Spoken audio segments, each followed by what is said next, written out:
At sa kaugnayang balita, kinumpirma ng Malacanang na nasa bansang France na po ito si dating Ako Bicol Party List Representative Zaldico.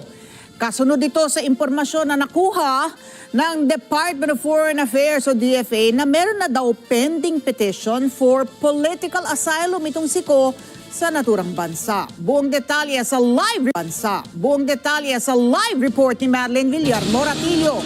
Mads. Yes, Ali, kinumpirma nga ng Malacanang na wala na sa Czech Republic kundi nasa France na si dating Congressman Zaldico. Meanwhile, the DFA has received highly reliable information that Zaldico has a pending petition for political asylum in France. He has been requested to be transferred to and is now under the jurisdiction of French authorities. Ito ang kinumpirma ni Palace Press Officer Claire Castro kasunod ng anunsyo na wala na sa Czech Republic si dating Congressman Zaldico. Sabi ni Castro sa impormasyong natanggap nila, nasa France na siko. Nananatili rin anya itong malaya at may kalayaan ding magpunta sa iba pang Schengen countries. Hindi po siya nakakulong. Kailangan lang po siyang dalhin doon. Hindi naman makumpirma ni Castro kung mula sa Prague ay dumiretso sa France, ang dating mambabatas. Political persecution anya ang ginamit na basihan ni Ko sa aplikasyon nito ng asylum. Bukas, makikipagpulong si Pangulong Ferdinand Marcos Jr. sa ambassadors ng France at Czech Republic. Yan po ang pag-uusapan. Kung meron nga ba tayong pagkukulang o meron bang hindi nagawa para po mas maliwanagan tayo, ano pa ang dapat gawin at ano pa ang dapat maitulong ng ibang bansa, lalong-lalo naman po na tayo naman po ay meron tinatawag na United Nations Convention Against Corruption. Tiniyak ng gobyerno na gagawin nila ang lahat upang maibalik sa bansa si Ko sa lalong madaling panahon. Nakausap po mismo natin ang Pangulo ngayong araw at sinabi niya na disappointed siya. Dahil malapit na sana natin na pauwi si Zaldico. But since meron nga pong ibang bansang involved at ang lumalabas lamang po na kanya na-violate ay ang paggamit ng invalid documentation.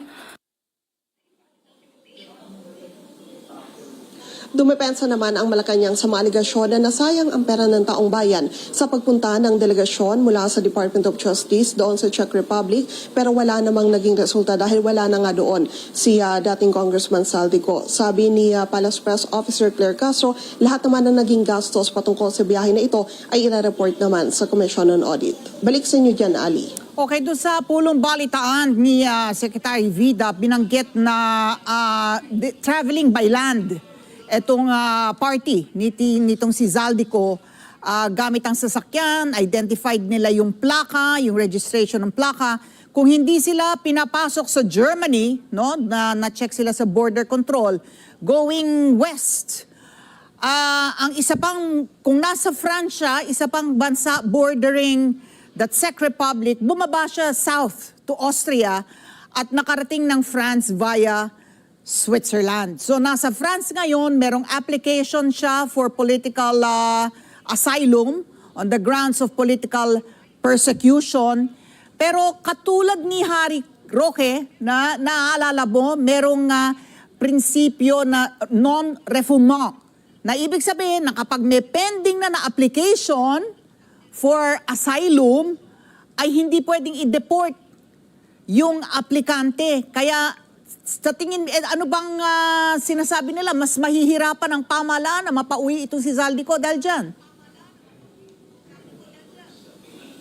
Yes, tama ka dyan, Ali. Mas malawak pa yung mga kinakailangan pag-aralan, lalo na wala rin tayong extradition treaty sa bansang France. Kaya bukas makikipagpulong ang Pangulo sa ambassador ng France at maging ng Czech Republic para mapag-aralan lahat ng mga anggulo, lahat ng paraan na po pwedeng magawa ng gobyerno para sa lalong madaling panahon nga ay maibalik sa Pilipinas itong si Zaldico. Oo. Ang isa nilang kinakarir, nandiyan yung mga opisyal ng transnational crime, hindi ba?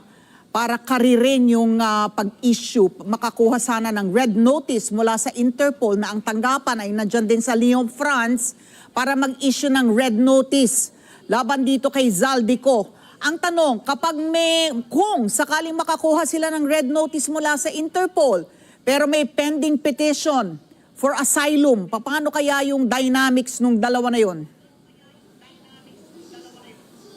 Yes, Ali, sa ngayon ay hindi pa masagot ng Malacanang yung patungkol sa bagay na yan, sapagkat depende pa rin daw pagkatapos ng pakikipag-usap kasi ng Pangulo sa mga opisyal ng France at ng Czech Republic ay mag-usap pa rin sila ng iba pang mga opisyal ng pamahalaan kung ano yung magiging plano talaga, magiging strategy ng gobyerno ng Pilipinas para nga sigurado na maibalik itong si Zaldico. Yung patungkol dyan sa red notice ay matagal na rin daw na tinatrabaho at umaasa yung Malacanang na sa lalong madaling panahon ay ilalabas na nga itong red notice laban kay Ko. Alright, maraming salamat, Merlin Villar Moratillo, nag-uulat live.